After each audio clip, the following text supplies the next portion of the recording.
Ooh,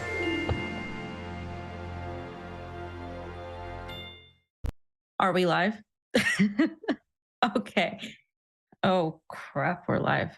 Hey everybody, welcome back to the Combo Couch. I am Fiorella and I am here today with Oz on the ones and twos.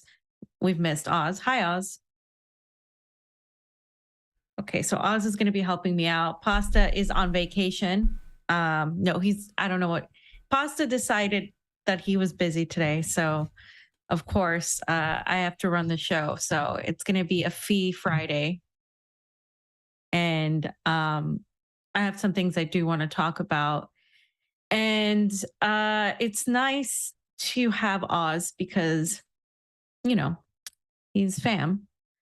And it's snowing here. It hasn't stopped snowing. So I'm really getting some of that Russian weather. So I'll talk a little bit about Russia a little bit later on towards the end of the stream. You guys can also ask questions. I will try to if you guys can put the Rumble link on the chat, maybe I can try to find it myself that way, because uh so I can try to get some of the Oz, if you can help me with that, some of the Rumble rants or whatnot, because I usually don't have those.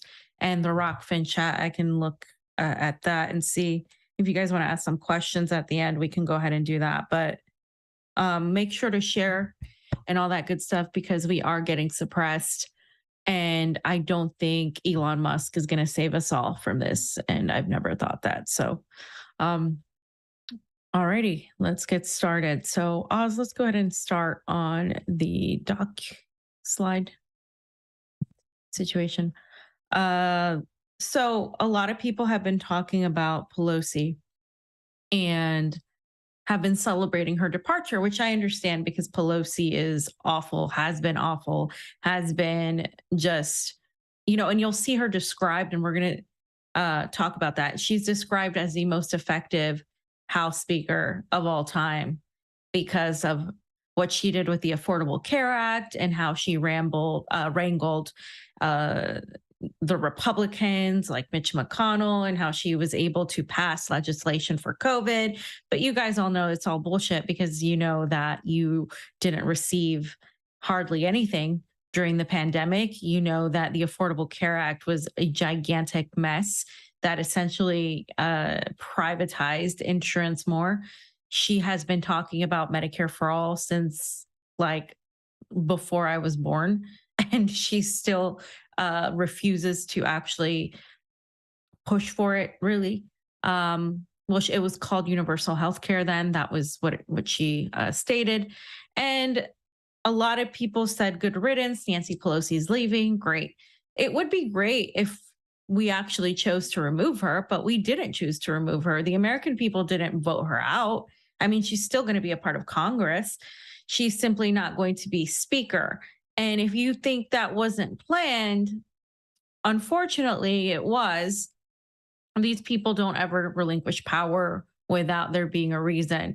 And her replacement is actually worse in many ways. And you guys will see he has zero charisma, which is the least important of his qualities. But apart from that, he is just a staunch neoliberal who's going to be as ineffective. But it's going to be harder to criticize him. And this is what I think people aren't seeing. The national security state apparatus has decided, okay, well, we can move pieces around. Pelosi can go, but in her place, who's going to come in? Joaquin Jeffries. It looks like that's the replacement. And he is absolutely terrible. So there's this article, right, by US News. And if you read the article, which you probably won't want to, it's just giving accolades to Pelosi. But the article does say that she did step down on her own terms, which is true, because she didn't step down to do a favor because she was unpopular, because she is unpopular, or because there was some sort of counter movement to get her out because people were kicking and screaming. None of that happened. Literally, her stepping out is for a specific reason that the Democrats see as a necessary benefit, right? So obviously now we have more Republicans in the House of Representatives, and that is also a part of it. But really, her stepping out is extremely planned, and people kind of miss that in their, happiness that she's gone, but she's not gone from Congress, which is, if we had an effective system, she would be gone. She would have been gone a long time ago. So this little blurb says, Pelosi, widely regarded even by those who disagree with her as one of the most effective House speakers in history, stepped down in an unusual setting aside of political ego. And then the whole article goes to talk about how amazing she is, even though she literally has done pretty much nothing. And of course, she'll get the whole she's a woman and she really paved the way for all women and blah, blah, blah. So that's the way they're going. So I said, I'll wait 5 minutes before the people who think Nancy Pelosi leaving voluntarily realize her planned replacement will be the same or worse. And we're going to hear from him. They are placeholders. The real power lies in the national security state apparatus. You didn't decide her departure. They did, because she's not leaving because we chose for her to leave. Somebody else chose for her to leave. Right. So that's the problem. We don't live in a system where we have a voice, essentially. So I want you guys to hear who this guy is, because he is a January 6th, like, obsessive, neoliberal who said it was an insurrection. And this is from that time of when that happened. And see his rhetoric, listen to his rhetoric, and tell me how he's going to be as the likely speaker. So let's have a listen. When you think that Kevin McCarthy has the nerve to say something about anyone, when he supported the violent insurrection after the mob attacked the Capitol, threatened to assassinate Nancy Pelosi, kill other members of Congress, hang Mike Pence. He then came back to the Capitol, voted to support the big lie, which ignited the violent insurrection, and continues to play footsie with Donald Trump. When you've got a situation where Lauren Boebert is a mess, Matt Gaetz is a mess, Marjorie Taylor Greene is a mess, clean up your mess, Kevin. Sit this one out. So you saw how he spoke, right? Like, he's just extremely divisive. He's going to use all the rhetoric. He's going to be that Democrat that's just going to focus on Republicans. It's going to be a very back and forth. And I said this as much like a week ago during the elections, where the way everything's positioned, the entire Congress is going to be just butting heads. And oftentimes Democrats like that, because then they can blame Republicans for not getting shit done, even though they don't get shit done, even when they have the House, the Senate, and the presidency. But they're going to use the excuse of that to not get things done, because there's a few more Republicans in Congress, and because they only have like one more senator. They're going to say, well, this is difficult because Republicans won't allow it. They're not going to codify Roe v. Wade. They're not going to give student loan. They're not going to do crap. And we're seeing a lot of the things that people have been asking for completely being ignored now that the midterms are over. Remember this: they're going to give you more carrots. They're in front of you. They're going to dangle more carrots, give you some more breadcrumbs right before the 2024 election. And right after, you're going to see all of it go away. Why? Well, because they're not threatened by you. They're not threatened by the American people. The American people continue accepting less and less and not really organizing to fight back. They're, fighting amongst each other. It's not just, the left versus the right, but the left versus the left and the right versus the right. You're seeing the divide in DeSantis versus Trump. DeSantis is far worse character, much more of a neocon. He would take us to war with China, and he would push interventionist foreign policy in Latin America. And if he runs with somebody like Tulsi Gabbard, who has been weak on Latin America, I don't doubt that that would be the case. And I think Trump, in that case, is the lesser of evils. But obviously, I don't think any of these people are going to bring about any change because they're just figures, right? And then you have on the Democratic end, you have obviously neoliberals who hold all the power. You don't have, and then you have the progressives, which are basically the new neoliberals. And then you have the left that is fighting each other and really has very little of a voice, getting censored.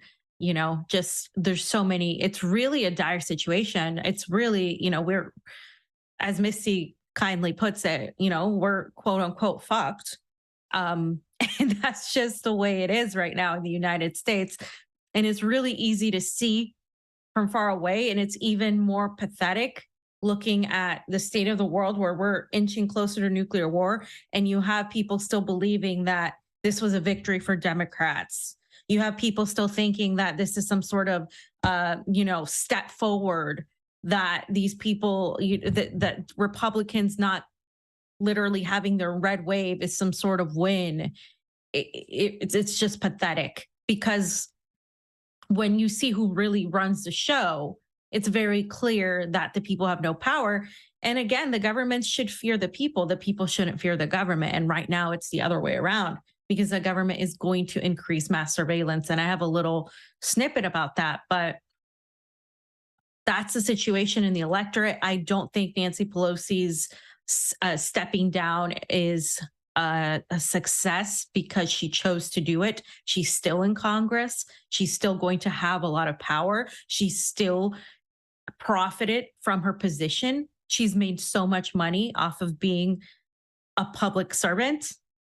And I think people need to stop lying to themselves and thinking this is a victory, because it's clearly not. And of course, the entire media is painting it as, oh my God, she's so great, she's leaving. We can just, throw our hats down. You've been great, blah, blah, blah. And I really do hope people are doing more than just saying, oh, great, she's gone. Yay. That's very reductionist analysis here when we're talking about this whole situation. So that's so far the analysis I have, and I don't think it's going to be good for anybody.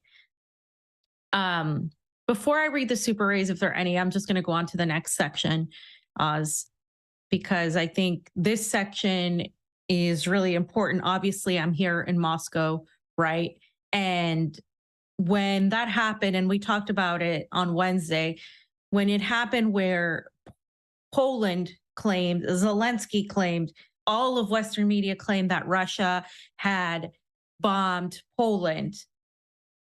I got messages, Fiorella, what's going on? Why did Russia bomb Poland? Because people read what CNN puts out, what the AP puts out, what the New York Times puts out, and they take it as fact. We have been conditioned to think that, but it's not.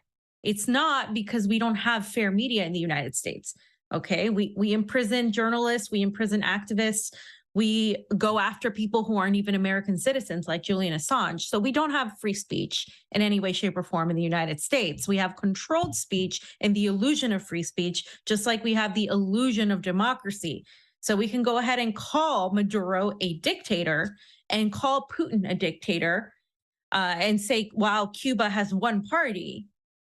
But can you really tell me that you choose your president when we can't verify our elections, when we don't have a trust in the system, when you have these presidents that, if they actually turn against the military, national security, state apparatus, they end up dead or completely just pushed out. So you really only have the illusion of choice. You really don't have the choice itself. And people need to really understand that, because it doesn't matter how much you disagree with a socialist country like Cuba, or how much you disagree with China. If at the end of the day, we as a country are actually fed that we are any sort of democratic entity when it's actually the opposite, and we're far worse than anybody that we blame. So when this happened, people just took it immediately. And of course, since then, it's come out as I said, and as we posted and I discussed on Wednesday, that of course it was Ukraine. It was a Ukrainian missile. It was uh, done in an effort to provoke a, a retaliation against Russia, a unity of NATO against Russia to get us started in World War III. Right? This is how it's happened before, guys. Um, and so it's laughable that these patterns keep repeating, and nobody seems to like, except the same usual suspect seems to really understand that this is a pattern and a lie. So turned out the trajectory didn't match coming from Russia. Russia obviously immediately denied it.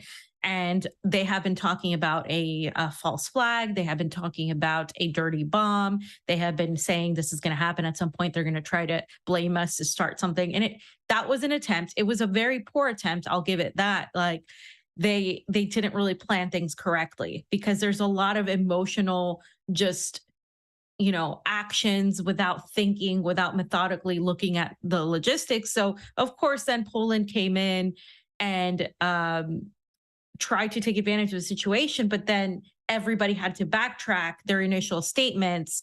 Although there are some Ukrainian officials that are still pretending that everything I just said, all the evidence of that the missile was a Ukrainian, is completely just doesn't exist, right?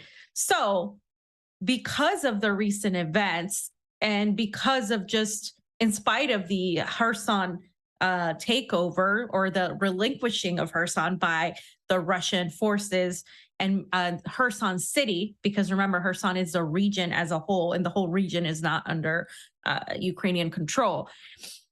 There was this idea that Ukraine had a chance. Well, that's actually been knocked down by a U.S. official, none other than Mark Milley, who's one of the biggest warmongers, thirsty, just what are these war criminals that's really ready to go to war? Well, even he has said that the idea that Ukraine can just win is just not, it's not likely. Okay, that there's going to have to be some sort of negotiation. And this is an article from Fox News, but you can find what he said pretty much on any outlet. He said, now Ukraine has had great success. Okay. He talked about Kharkiv and Kherson, and but these are small areas. So in terms of probability, the probability of a Ukrainian military victory, defined as kicking the Russians out of all of Ukraine to include what they claim is Crimea, is not high militarily, he added. And he suggested, by the way, last week, peace talks between Kiev and Moscow.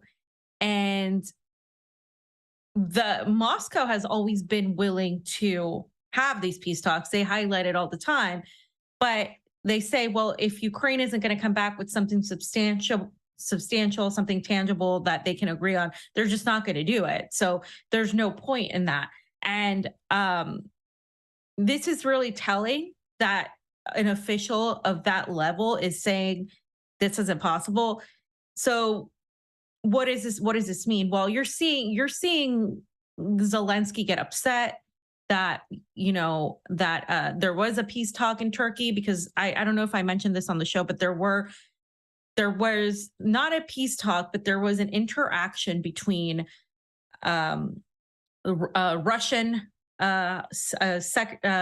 security intelligence young official, and there was one as well from the US. So there was a CIA official and one Russian who met together in Ankara, Turkey, right? And they talked about the possibility of avoiding nuclear war. Now, you can take that to mean whatever you want it to mean, but I think there's more to the story. they said, oh, we only talked about nuclear war. I think they talked probably a little bit more than they're telling us, probably regarding the situation in Iran, the situations in Syria.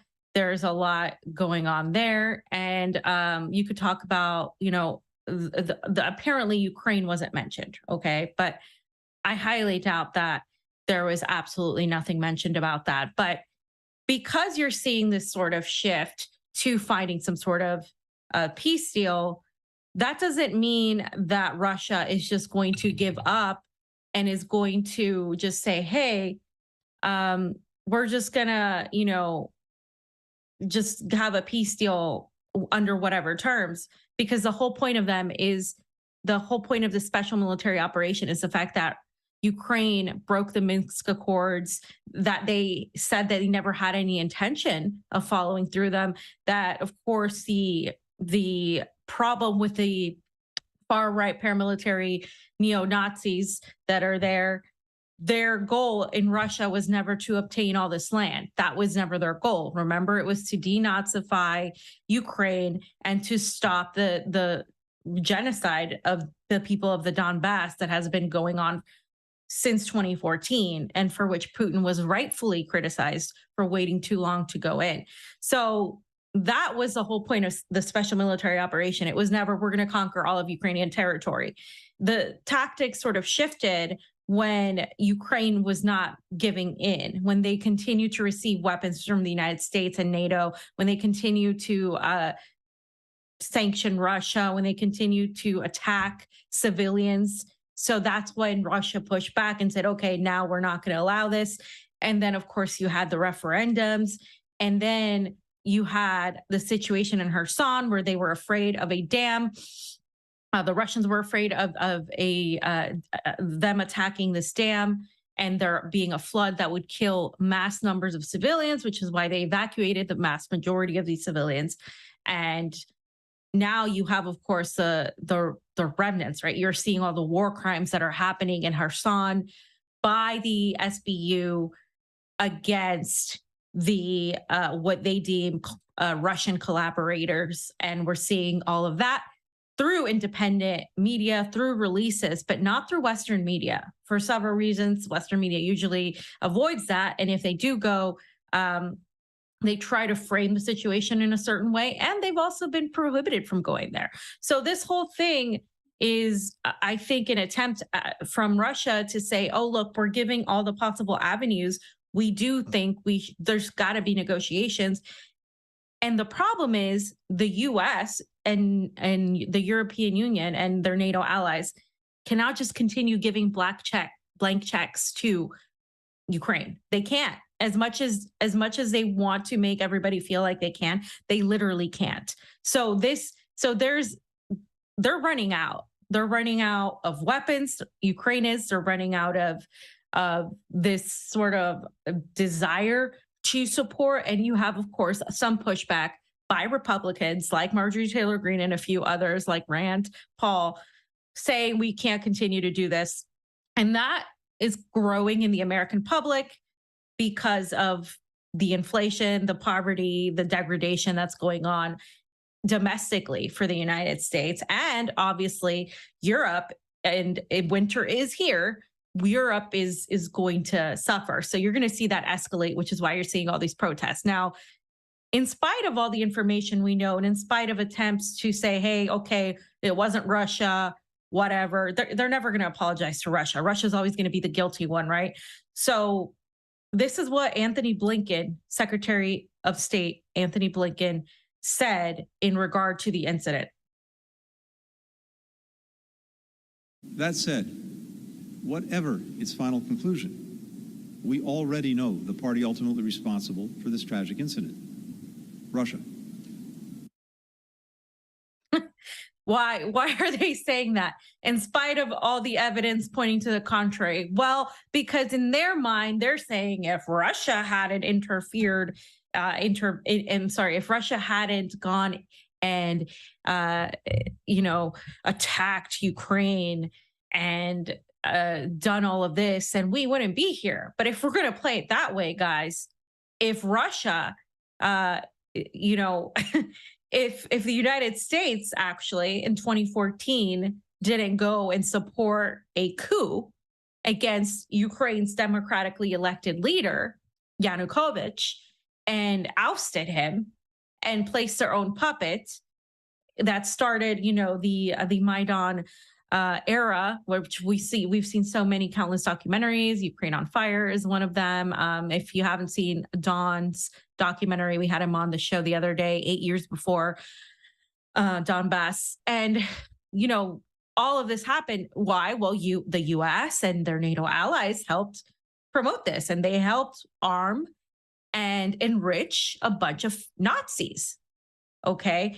And that is, of course, what led to the deaths of all of these 14,000 people in the Donbass, which led eventually to Russia, for Russia to come in at their behest, at their request.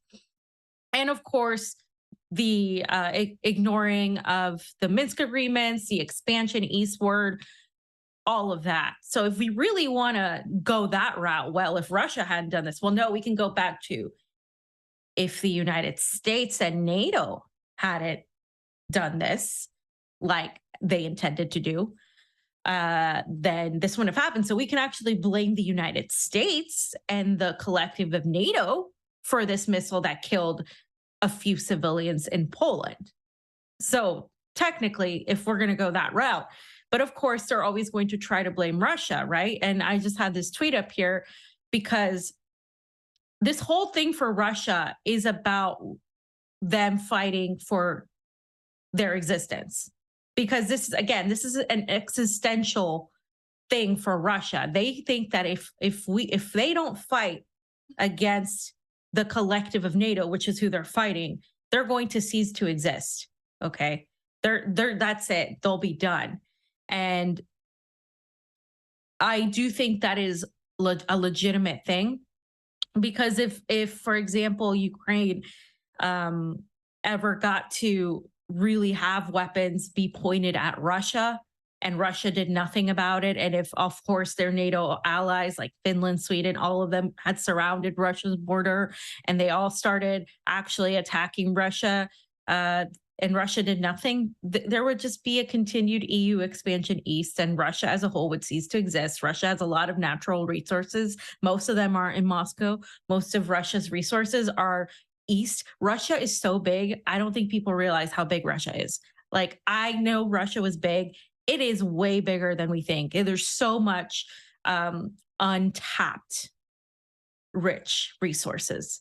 And that is always the driving force of an empire, right? The extraction of resources, the exploitation. And I just don't see them stopping out of the kindness of their heart if Russia didn't put a stop on this, which is why so many people got emotional when Russia left Kherson, because they see Russia as this fighter in this existential war against the West. So, that is pretty much what's happening, right? It's always going to be Russia's fault because they exist. Because the whole point is they don't want Russia to exist, not as it is. They don't want Russia to be the way it is, which is very independent and not reflective of Western liberalism. It's just not. And there's so much that goes into that. So, and just like as a aside, by the way, I didn't know that Joe Biden had a thing for Russian biceps. And I didn't know that maybe we could achieve world peace through Russian biceps, because when Joe Biden was at the G20, there was this journalist who happened to be Russian, and you'll watch the video, but Joe Biden is admiring his biceps. And this is another Biden moment. And I actually do think this is funny. But again, it's Joe Biden, so it's also creepy. So let's just have a comedic, light moment here. By the way, I very much worry about this guy's biceps. His biceps are big as my calf. Look at this. There's a man. I hope we're on the same side. So he's Russian. I don't care who he is. He's got some real biceps. We call them guns. And this is good for training. So there's Joe Biden. You know, so people were commenting like, "Oh, I thought Joe Biden only likes little girls."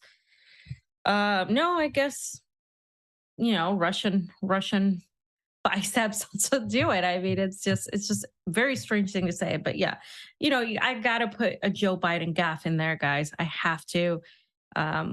It's comedic relief for all the things that we're facing, right? So, I wanted to show a couple more things on this subject of Russia, right, and Ukraine, because one of the things that is really frustrating is I see people protest in Europe. I see people say, hey, we don't want NATO anymore. No sanctions against Russia. It's hurting our economy. We're not going to have heat. We're not going to have fuel. This is bad. In the United States, you see people literally putting Ukraine flags on their social media and marching for Ukraine and donating money to Ukraine, which you don't need to do that. The United States is giving them billions of dollars like every other week. So, but that's really frustrating because it just shows you how we are the most propagandized country in the entire world, one. And two, you're doing this at your own detriment. I mean, there's no anti-war left in the United States that it should be. There's no anti-war movement. And the little crowds of people that exist that are anti-war are no longer on the left. Mostly they're independent, they're libertarian. Some of them are on the right. And of course, the handful that is on the left either eventually leaves because they're like, what the hell is this? You guys are cheering for more war, just like we see every time one of these protesters calls them out, right? Everybody's like, oh, but they're LaRouche. So, okay, like, who cares? They're talking about stopping nuclear war. And so that's the state of affairs, which is extremely frustrating because over here, you just see a completely different reaction to this. So here is this video that I don't think we've shown on the show. I know maybe Pasta showed it on AM Wake Up, but this is just, again, they have money for war, but they can't feed the poor. Congress taking quick action, approving a $13 billion deal to help Ukraine. School districts across our area tell us they're seeing significant increases in children that are homeless. I'm announcing another $800 million to further augment Ukraine. A revealing look at homelessness among the middle class. The U.S. have announced new military assistance for Ukraine. They've promised an extra $713 million. We experienced as a county a 22% increase in homelessness. The Senate overwhelmingly passing a new $40 billion Ukraine aid bill. We are learning the homeless problem we are seeing in Knoxville is growing at an alarming rate. The U.S. is sending an additional $700 million in military aid. We're in dire straits. We don't know where we're going to go. We have no savings. The U.S. is sending an additional $1 billion in weapons and aid to Ukraine. The CEO of the Coalition for the Homeless of Central Florida tells me this is a scary trend. Pentagon announcing today it's sending a new $450 million military package to Ukraine. Tonight we are going in depth on the issue of homelessness, of course, a growing problem here in Colorado. The U.S. sending an additional $400 million in military aid. Rising housing costs and inflation are leading to more people living on the street. The United States is sending another $1 billion in military aid. 69,000. That's how many people are homeless across L.A. County. A new aid package is going to be announced tomorrow, including an additional $3 billion to train and equip Ukrainian forces. Sacramento's homeless population had a jump of 67%. The White House now asking Congress for more than $13 billion in additional military aid. More than 2,500 students within the district don't have a place to call home. Yeah, Katie, and that's 1,000 more from last year. Well, the Biden administration preparing to send another $600 million military package to Ukraine. There's a stark warning from city officials tonight as they're seeing a record number of families out on on the streets. $275 million to meet Ukraine's critical security and defense needs. One LA County city is close now to declaring a state of emergency over homelessness. The White House is also asking for $37.7 billion to fund the war in Ukraine. Housing prices are up 17% from the previous year, and you can see the fallout of that just right behind me here. Okay, so if that doesn't do something to you, I really don't know what would. I mean, the parallels, the contrast, right? A fraction of the money that's been sent to Ukraine that would actually be allocated by responsible people, not by the idiots that we have in government, because I've done a lot of work on this, not just in organizations, but Pasta and I have covered the housing crisis when we were in Los Angeles, and it's only gotten worse the last 2 years, obviously post-pandemic.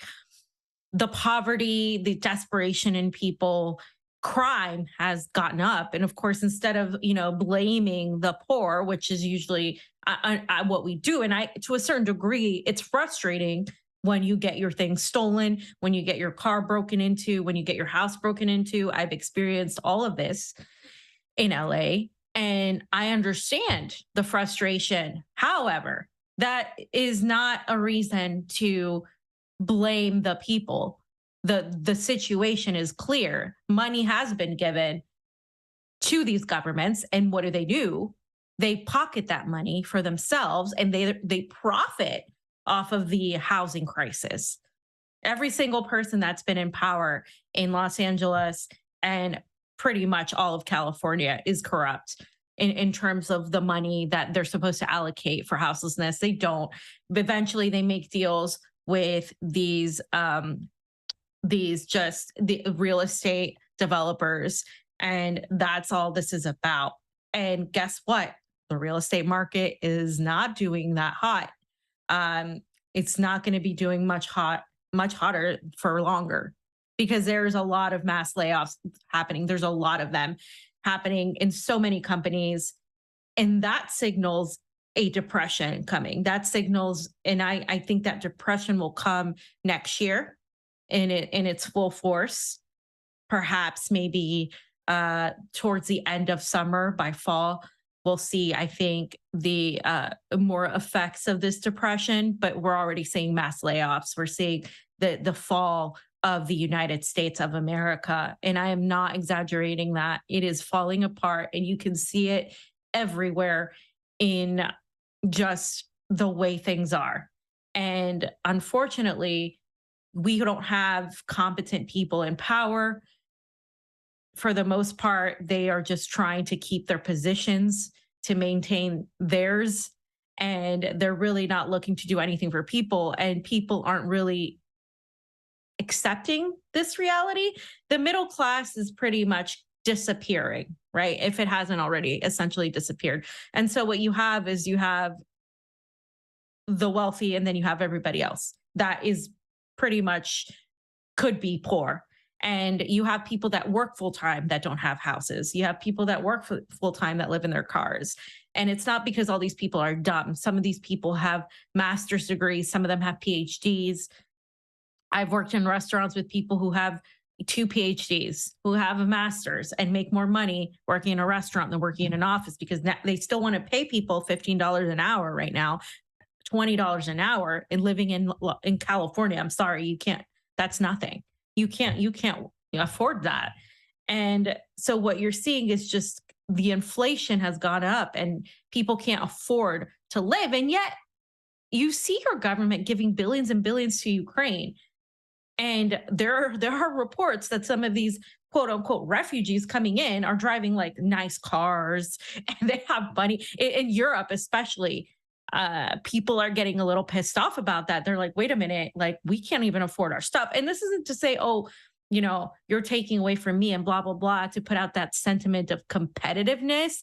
But there's like, if we actually cared about refugees, we would be helping the Palestinians out. We would be helping people in Yemen out.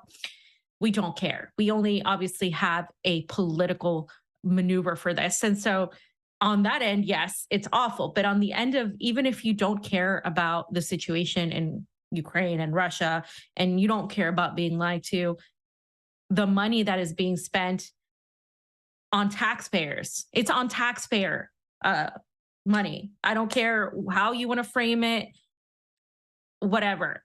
MMT, it's taxpayer funded. It's taxpayer money. You are feeling the brunt of this. You are seeing the consequences of this as an American citizen, as a European citizen. You are seeing the complete and total just collapse of the economic system and society because of this. And the only people getting rich are the defense contractors, the defense industry, and a few people who know where to invest this money. And now with the FTX scandal, that goes even deeper. And we had Tara on and to have this conversation because it's a really good one and it's still developing. So we're going to be talking more about that. But with that, you just see this sort of as a gigantic money laundering scheme. And it's really disgusting that the government is doing this on your behalf. And I'm just waiting if the American people are going to actually do something about it, because that you should be angry that your money is being used to kill civilians. It's being used to fund Nazis. I thought we fought Nazis like a little bit ago, a few decades ago, and now we're funding and arming them. These are, by the way, the descendants of a lot of those Nazis. If you go back to history, that whole region, that's where a lot of people escaped from after World War II. There, of course, in parts of Argentina and the global South and parts of Israel. That is all facts. So when you go back and you say, okay, well, like, I may not know what's going on there, but all of this money is being pushed to Ukraine. What about us? That might be a reason to do something about it. To really, because again, clearly voting isn't going to change a goddamn thing. So if anybody is, has a show and they're not telling you to organize and to do something, they're not telling you the right thing. The American people should be out in the streets in mass protesting this, in mass. And it's so sad that I'm not seeing that. So I'm going to go ahead, guys, and I'm going to do the super raise at the end when we do the last subject, because it's more of a laid back subject where I have some pictures of the winter so far. And I'm going to talk a little bit about Russia and what it's like living in Moscow. So let's just do the Twitter section. And this is going to be a quick one because I just want to preface this by saying I'm not a fan of Elon Musk. I think you all know that. I don't believe billionaires should exist. I think that he has too many ties with the defense industry, obviously through Starlink. He's got ties to the surveillance state. He comes from a family with those ties. I'm not naive to think he's going to give us free speech.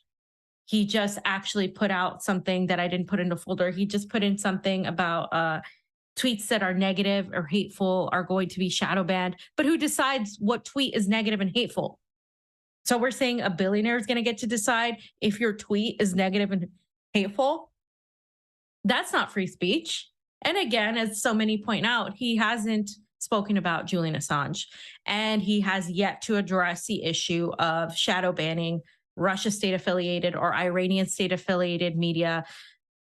Hasn't said a word. Every time he's asked, he hasn't said a word. So it doesn't look like he's going to do anything about that. It doesn't look like that's going to change. And in terms of that, well, if you don't want to take the label of Russia state-affiliated media from my Twitter, put the label of U.S. State Department affiliated media on CNN. Put the label of British state affiliated media on BBC. Put like PBS, NPR. Go ahead. Like, if you're going to be honest, or corporate funded media by literally the same three companies, why don't we be honest about that? But they're not, because this is not a level playing field. Because people can come and say, oh, well, Russia receives funding, or RT receives funding from Russia. Well, okay. So have you looked at corporate media in the United States?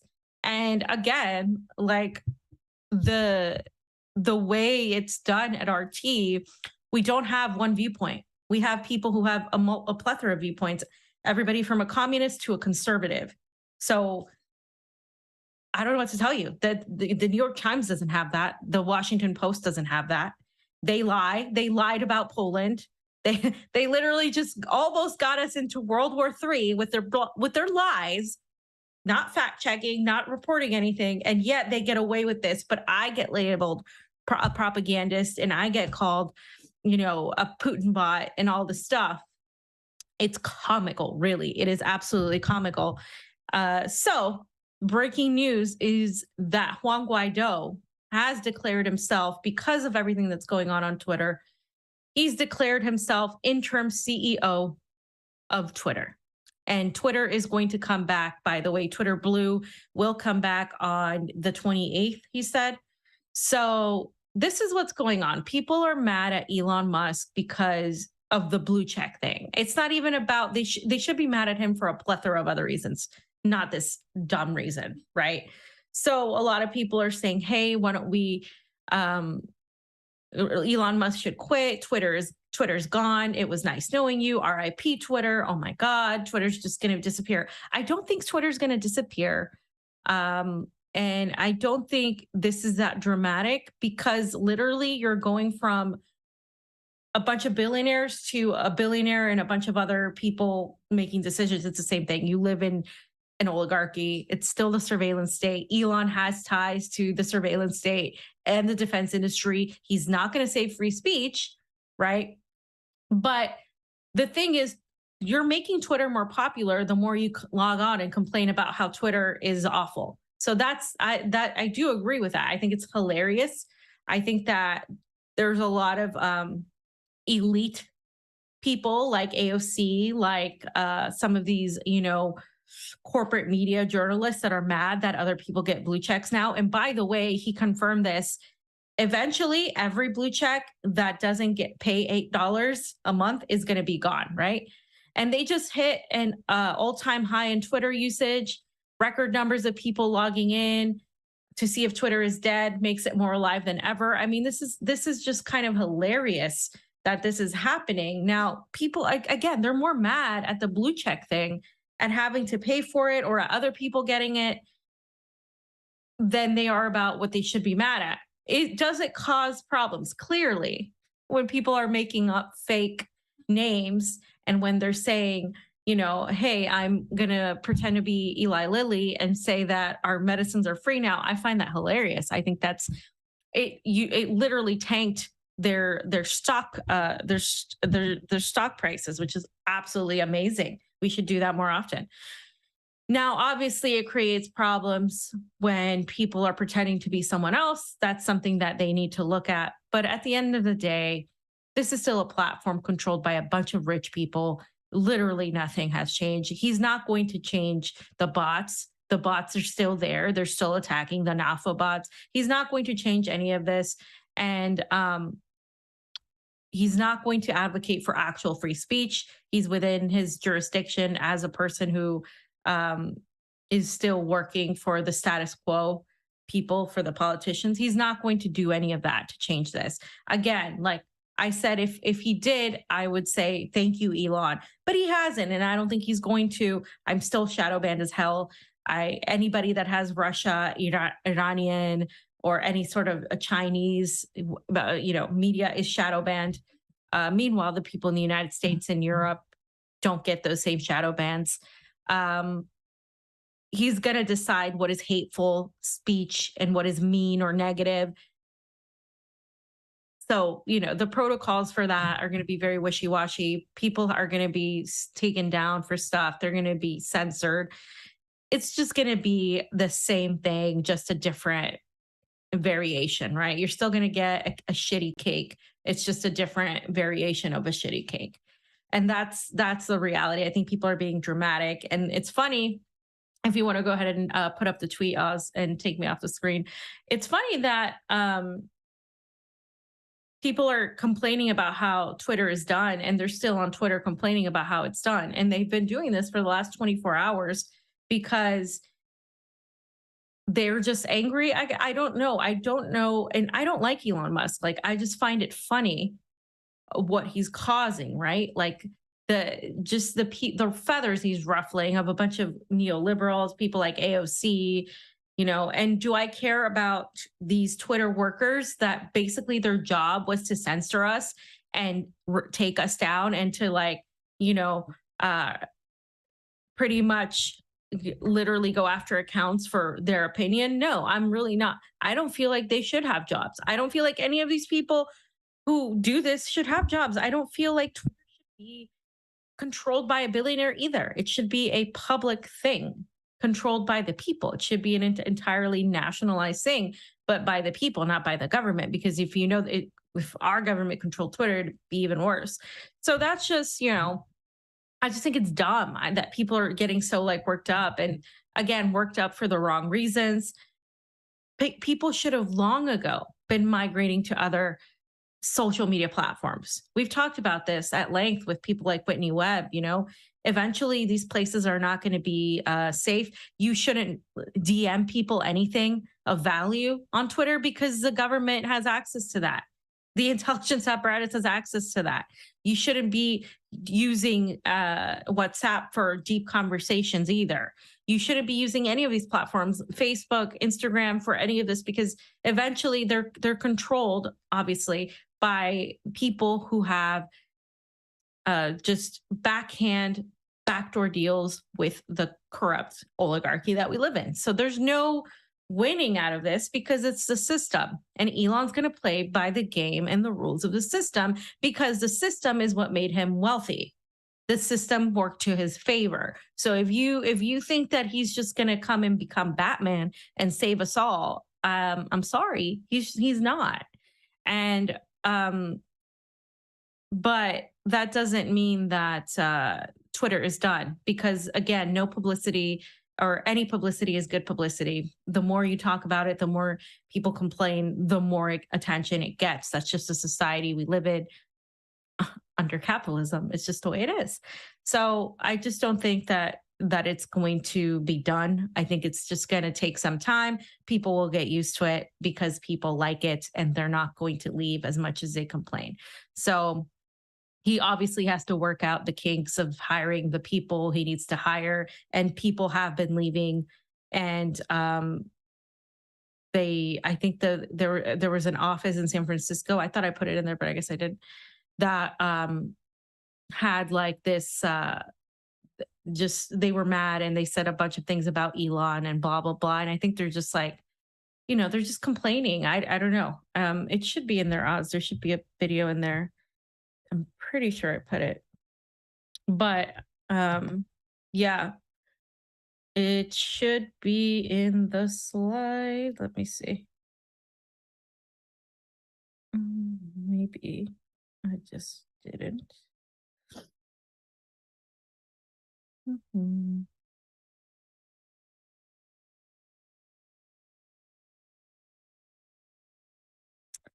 Okay, 1 second. No, I guess it didn't grab it. It's fine. It's not a big deal. It's just them complaining.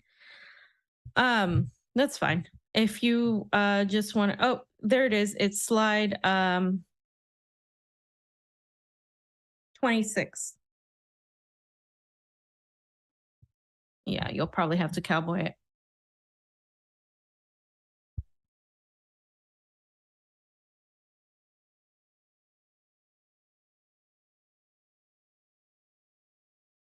Really? Okay, I guess it didn't update. That's weird. I see it on my end, but it's not on your end.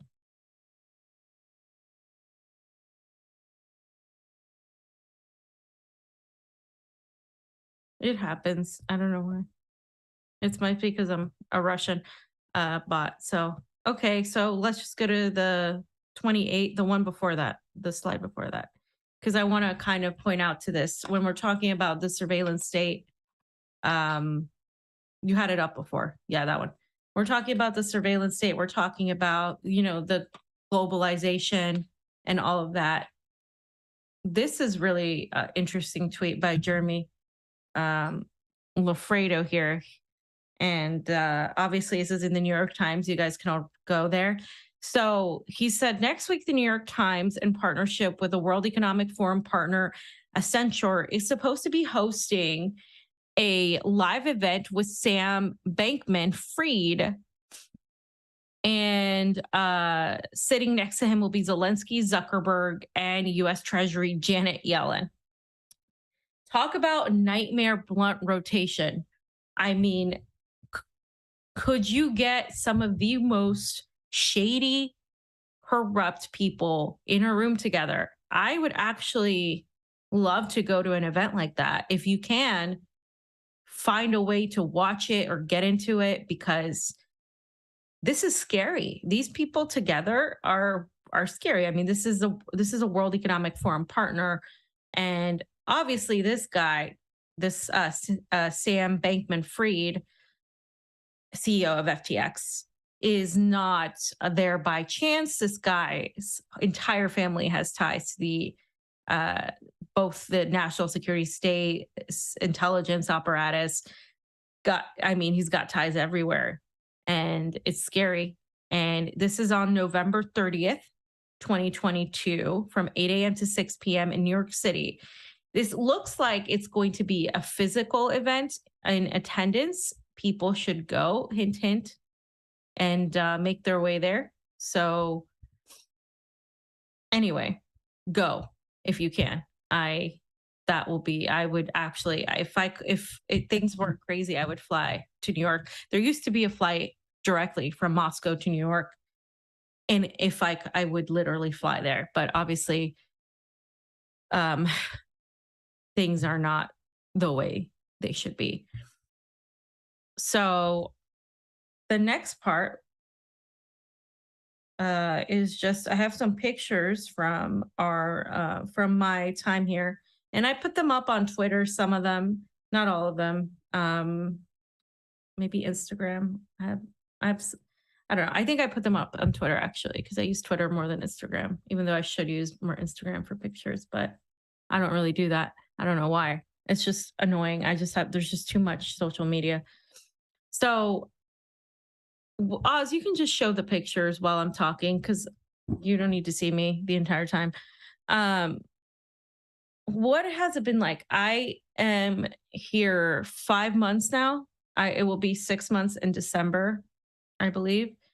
And let me see, July, August, September, October, November. Yeah, 6 months in December. And it went from being beautiful and hot-ish, like not that hot, not like Florida hot or LA hot, but like warm, to being really cold. And now it's snowing, and now we're seeing the pictures are in the slide deck, Oz. Did you know that? Oh, they're not appearing for you?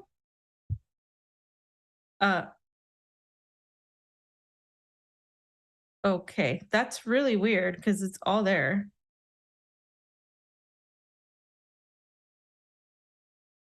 That is really strange. That's why I was confused as to why you were going there. I was like, why is Oz on my Instagram? No wonder you're you can just show the tweet where I put up the winter pictures and show that. It's just going to be a few. You just have to scroll down a little bit. You'll see it. If I would have known that, I would have just given you the link. There. Yeah, you can just show that one. Yeah, that's weird. I don't know. So I was actually like an hour east of Moscow, and there's visiting a friend, and there's this lake, and the lake froze over, as you can see, and the little ducks were playing. It was beautiful. It just snowed. It's been a couple times that it snowed, but today it snowed a little bit. Today hasn't stopped snowing, and it's still not like super, super heavy. I'm like waiting for it to get like, blizzard heavy. But yeah, there's just been snow, and it's been beautiful. Like, it looks so pretty, and it's going to look even prettier during December and January with the lights that they put up and stuff. Now, so you guys know, Russians celebrate Christmas in like the first week of January, it's a different calendar compared to us, where we celebrate it in December. So they don't celebrate like Christmas on December 25th. They celebrate it, I think it's January 7th or something like that. So that's interesting. But Russia New Year is very well, the New Year in Moscow is reportedly extremely beautiful. And I don't mind the cold. You can, yeah. I don't mind the cold if I am well equipped. Like if I have like a jacket that keeps me warm and clothes that keep me warm. But if I don't, that's the problem. And I think, I don't know, it's different because when I was in the Northeast, it was miserable and maybe I just didn't have the proper coat. I don't know. Because it's not any colder over there. It's colder here, actually. So I wonder if there's something to that. I don't know. But definitely the coat I have two. I have a wool one and then I have a parka, which you've probably seen the picture. The reason I wear that one a lot is because it's so warm and I have to get an even longer one because once it starts snowing a lot, you need to be covered like from head to toe. And they sell these little, not hats, but it's like a hat with like a mask, like you wear and you cover your whole face because your face will get super cold. And the Russians are very big on covering everything here from here because that's where the cold gets in and they don't like cold drinks. In the winter, I could drink like ice and, like I like cold things. I'm very like, that is a very American thing. Anywhere I go, like I love ice. And like, if you go to Europe, like Italy or anywhere in the Southern Europe, they don't do like ice like we do in the United States. Like, but I love ice. Like I love cold. I love ice cream when it's cold. Like I'm that sort of thing. But it's gotten, what is it? Let me see. What's the weather right now? It's like 20. It's not that bad. I mean, it's going to get worse. It's going to snow the rest of the week, basically. And right now it's 24 degrees. If you would have told me I would have been in 24 degrees saying it's not that cold, I would have told you were crazy because I get cold in like 60 degrees usually. But I think I've gotten some clothes that are proper attire. I've gotten, like I said, I need to get some snow boots. I don't have like the proper snow boots that I need. So I'm going to order some and hopefully they'll be here soon. And I need more. I just probably need like another coat or something because I do want to do some traveling if I can further east where it will be colder. And because Moscow isn't as cold compared to other parts of Russia. Other parts of Russia get like negative, like 40 degrees, like Fahrenheit. Like it gets bad. So it can be really, really shady. And when I look at the weather in Russia, it kind of, in Moscow, let's be particular because it's different. In Moscow, it does remind me a lot of the weather in Seattle, the weather in Washington, and the terrain because it has like a lot of forest, which is where my friend sort of lives, like near the forest. And you can see like the way things are. There's more trees and there's more, nature in that aspect. And it's definitely has that like it rains too. And it's like snowy or it rains. So it does have like that very Seattle, very Washington state feel to it. And you guys over there would have a way easier time adjusting to this than I am. But I have been very making sure to keep warm and that usually helps. And the subways, the metros are warm. Everywhere you go is warm. And I walk everywhere. I walk a lot, but when it comes to the cold, I'm going to be probably taking more taxis. But honestly, the metro is the fastest because the metro is only like 4 minutes from my house. So it's not very far at all. So if I walk to the metro, I can get anywhere really quickly and you don't even feel the cold unless you're like walking. And so yesterday I walked for like 30 minutes, like at least in the snow. And I felt really badass for doing that because I don't do that. I don't walk out in the cold. Like I literally don't do anything. So that's what I was afraid of. I was afraid of not doing anything. and just being like in my house and not going anywhere because I'd be too cold. But I'm hot right now. Like the heating system here works amazing. I have hot water. The hot water I have is phenomenal. It's just there. It's plentiful. It gets too hot sometimes because the Russian heating works so well that you have to open a window. And the good thing about my room is it's like by a window. And so it's not as hot in my room as it is in the living room. So it works out because I don't like to be hot when I sleep. So there's that aspect. And it does get kind of dirty. So Russians have this thing where they take their shoes, kind of like Dominicans and some Latino families, maybe some Asian families too. I don't know. I'm just saying, speaking for Latinos, a lot of the times you do take off your shoes because your parents don't want you to get the carpet dirty. So it's like a thing. They take off their shoes and they leave them at the front by the door, and they have sandals and shoes for everybody who visits to wear. So like if you were hosting people in your house, you have like sandals of random sizes or whatever, like just slippers for people to wear when they're inside your house. Nobody walks in houses with shoes. And I think it's also because the snow creates this mess. And I learned that, unfortunately, by forgetting to take off my shoes when I came in. So it's interesting that they have that. So there's like sandals everywhere and stuff at Russian houses. And I find that really interesting. And it's been interesting. Like I said, I've started learning a little bit of Russian. I can sort of read more or less. I'm not 100% illiterate anymore. Some of the letters, and what's helped me is the fact that I know some of the Greek alphabet, because they use some of the Greek alphabet. They use gamma, delta, pi. I think they use epsilon, phi, epsilon, zeta, eta. I don't know if they use zeta, eta. They use anyway. Also, I had roommates that were sorority girls, so that helped too. It does help with the Cyrillic because it's just a whole other ballgame, So I've been learning, and I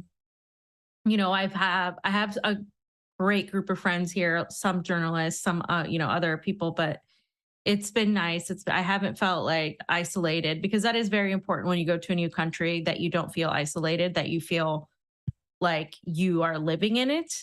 And if you feel isolated, that's the problem, especially in the winter where it gets dark at like 4 o'clock. It gets dark like at 4:30, 4:45 here. So it's very important that you do have something that you're doing. And I have also a gym really close to my house that I can walk to, but today I didn't walk. I took a taxi just because I just didn't have like I'm wearing like tennis shoes to the gym. So I didn't want to walk in the snow.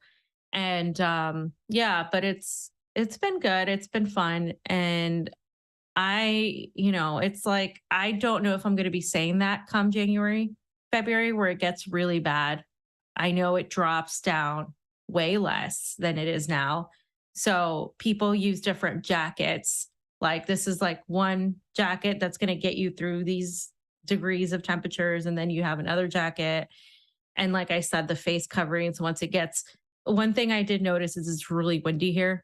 And the wind makes a huge difference. Like they could say like it's 30 degrees, but the wind chill will literally make it feel like it's way less. So that's what I'm learning from being somebody that's not used to cold weather.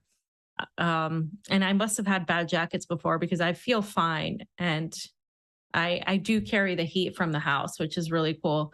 But yeah, I don't know. It's not as bad as I thought, but again, this is only the beginning. It's only November. This is like the first snow of the season. So I'm not going to claim victory. Yet, but I'm doing better than I thought I would be doing in terms of the cold. Like I thought I was going to be crying the entire time. So I'm gonna put up, if you can put up the super chats. I don't know if you can, but if not, I'll just read them. I'll start with Rockfin super chats. I don't know about the Rumble because I don't have it. I don't have the link, but if you can somehow do at least a Rumble, I can do the Rockfin Oz.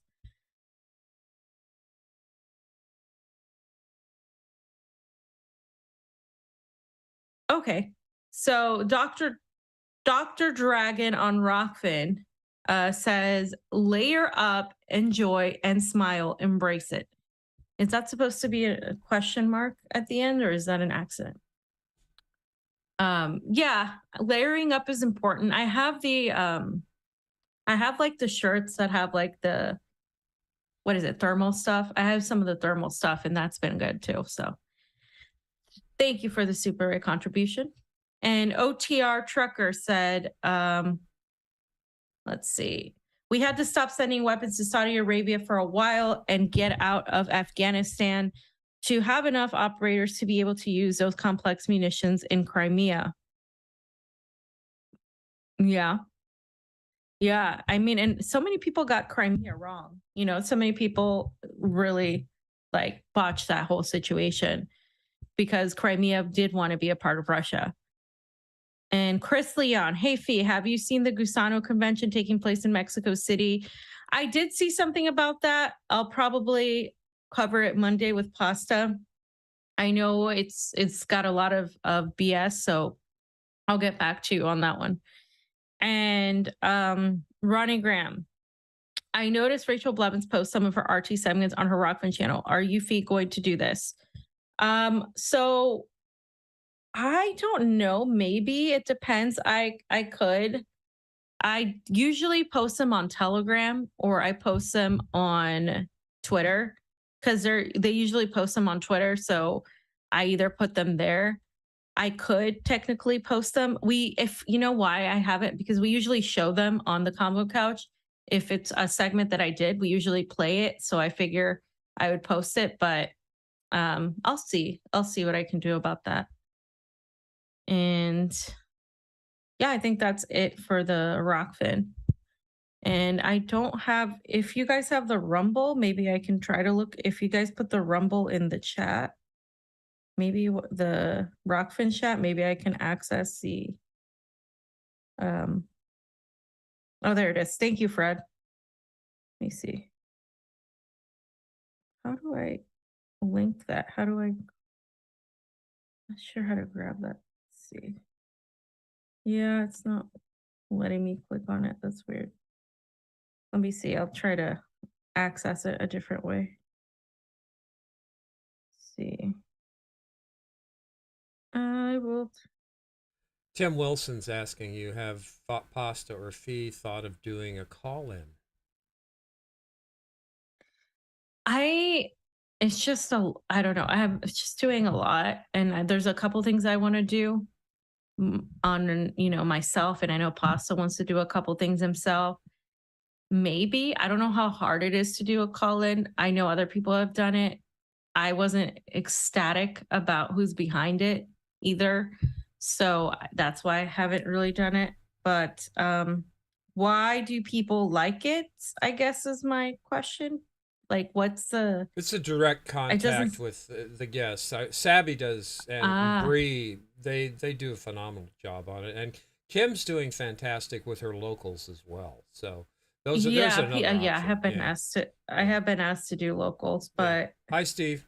I pay attention to the funding a lot. Even Rumble, I'm not. Yeah, it takes a lot of time. We definitely know. Well, that. no, it's just also the who funds these areas Theo, is very important Theo to me. and the rest of them. Yeah.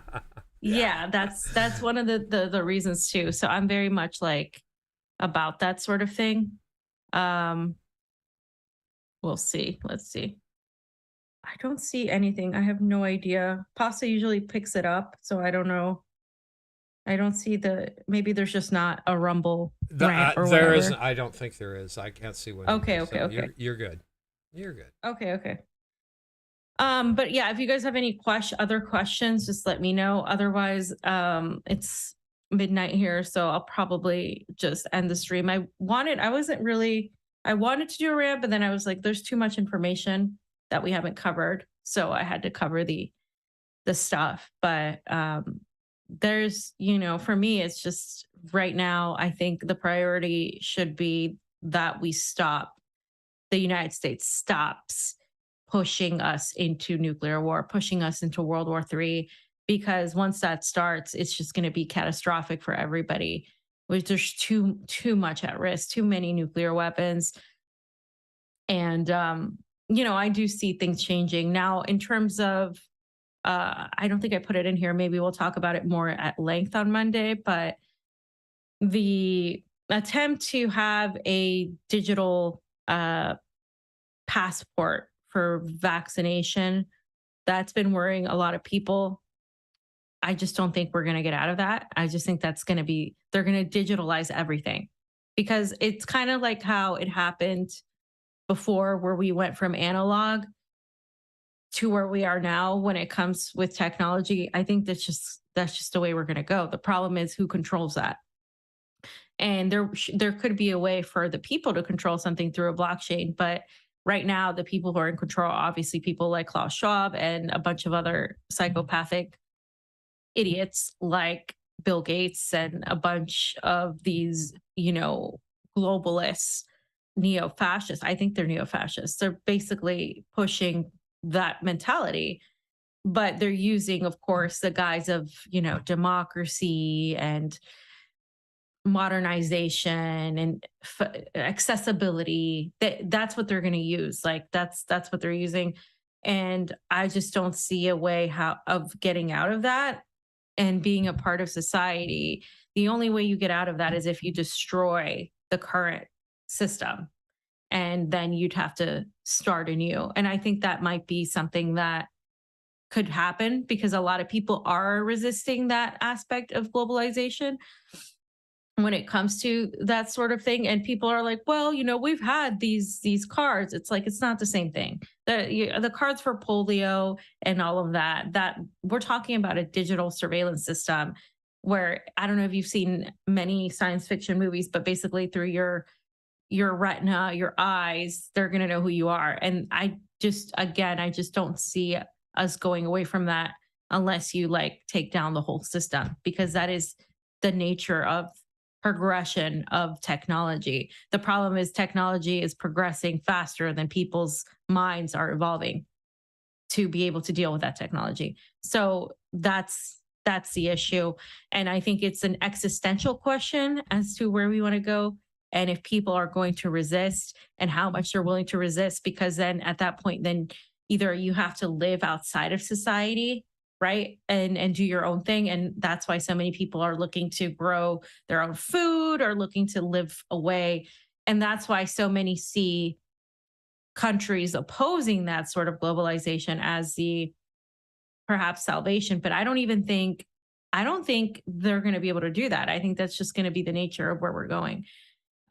So there's just so much to talk about on that whole aspect, because I'm not for it, but at the same time I just don't. How do you get out of that? How do you get out of that, the way things are going in terms of technology? And for there's so many people, they're going to attempt to control that many people. So that's just the way things are going. How much people oppose is, there's a lot of opposition, but unfortunately the opposition is painted as only, the far right, blah, blah, blah, only these crazy conspiracy theorists, instead of being painted as, oh no, people of all kinds, of all sectors are not okay with this lack of privacy, the surveillance state. And it's not just any longer the US surveillance state, it's the US, NATO, EU, globalist surveillance state. And this was, of course, happened at the conference. Was it Malaysia? I think. And this is a lot of people being involved, right? This is not just one government. It's a plethora of governments being involved in this. So I understand why people are concerned, and we're going to be talking more about that as next week probably.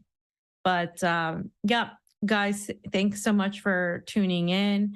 And if you don't already follow Rumble, follow us on Rumble, Rockfin, and obviously I'm on RT. I do corresponding, and sometimes I do anchoring, depending. And yeah, I'll be on there. And Pasta, of course, is on AM Wake Up, and Oz is on Beauty and the Boomer. And you do a couple other things, right, Oz? Yeah, tonight, by the way, Amber says, tell Fee hi for us. Brave New Future, 7 Hi, p.m. Amber. tonight. And she's going to depress us and enlighten us at the same time. And then Beauty and the Boomer tomorrow night at 7 p.m. We should have a great show. And we're going to shoot our stuff over to the INN Network tomorrow night, I believe, too, for their big event. Nice. And yeah, INN has also been very helpful and wonderful for so many people. And yeah, also, if you haven't watched, I recommend watch yesterday's broadcast of WTF, of what the fuck is happening in Latin America and the Caribbean, with Terry Matson. She interviewed Camila Escalante from Castrochan News. They are trying to, the same people that overthrew the Bolivian government in 2019, where they ousted Evo Morales, who was one of the most effective presidents of Bolivia and who literally was one of the only people in the entire world who spoke out against the pandemic, by the way, and said that this was, he literally said it himself, like this was some sort of attempt to bring us to a new one world order. This is what he said. I mean, he said this. Evo Morales, one of my favorite people in the entire world. Well, the same people that cooed him are trying to do this again. And these are actual fascists, paramilitary fascists. And they're not, I don't use that word lightly. I don't call everybody a fascist like a lot of people in the United States do. But they're trying to get rid of the government that is the mass, the movement against, it's called MAS party. That was the Evo Morales' party. And Luis, I forget, what the hell is his name? Blanking here on his name, but he is the current president. They're trying to get rid of him as well right now. And so Terry and Camilla did a wonderful recap of what's going on. There's a lot of just instability, a lot of just protesting, a lot of things going on in Bolivia right now. And the same people that really led the last one are the ones also in charge. So please check it out. It should be on the Combo Couch. I know she streams it to a bunch of places, but if you guys haven't watched it, it should be very informative, and they know a lot, especially Camilla. She's obviously lives in Bolivia. So it's important for people to know who want to know what's going on. So, okay. And that's it, guys. Just letting you know what's going on. Thanks so much for watching and for supporting us. If you can support us on Patreon, if you can support us on, Rockfin, sign up. And again, we're going to be doing more of the premium on Rockfin, but you guys can see the free stuff on Rumble as well. So, all right, guys. See you later. Combo out.